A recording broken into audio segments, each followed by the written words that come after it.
امام کعبہ ڈاکٹر عبدالرحمن السدیس ایک واقعہ بیان کرتے ہیں۔ ایک لڑکا تھا، اس کی عمر یہی کوئی 9-10 برس ہوگی۔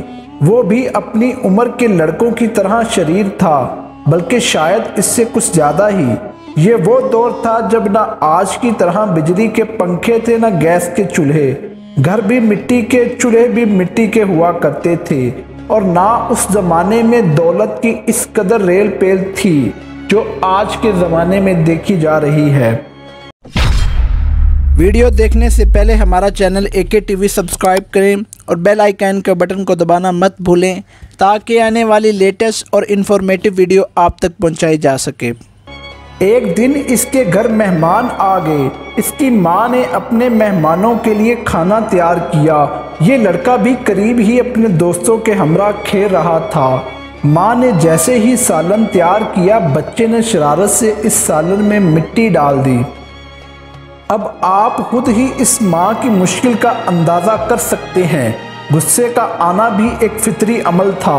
غصے سے بھری ماں نے صرف اتنا کہا کہ جا، تجھے اللہ کعبہ کا امام بنا دے۔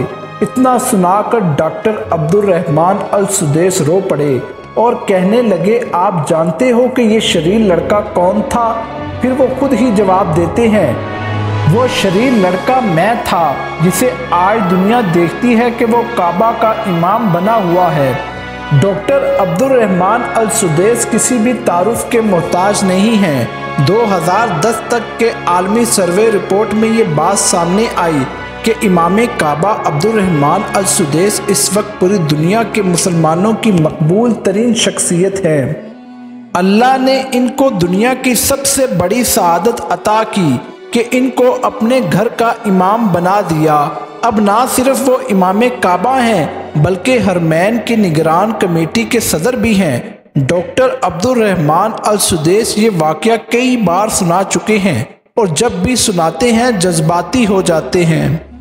ابھی پچھلے ماہ یہ واقعہ سنا کر انہوں نے ماؤں کو اس جانب توجہ دلائی ہے کہ وہ اولاد کے معاملے میں ذرا دھیان دیں اور غصے میں یا جذبات سے مغلوب ہو کر اپنی اولاد کو برا بھلا نہ کہہ بیٹھیں، کیونکہ ماؤں کے لب کی ہلکی سی جنبش اولاد کا نصیب لکھ دیتی ہے۔ توجہ طلب بات یہ ہے کہ ہمارے معاشرے میں والدین بالخصوص مائیں اولاد کی غلطیوں پر ان کو برا بھلا کہہ دیتی ہیں اور ان کے لیے ہدایت اور صالح بننے کی دعا کرنے کے بجائے بد دعا کر بیٹھتی ہیں۔ آپ سب یاد رکھیے کہ ایمان اور صحت کے بعد اس دنیا کی سب سے بڑی نعمت اولاد ہے، حتیٰ کہ قرآن میں اولاد کو آنکھوں کا قرار کہا گیا ہے۔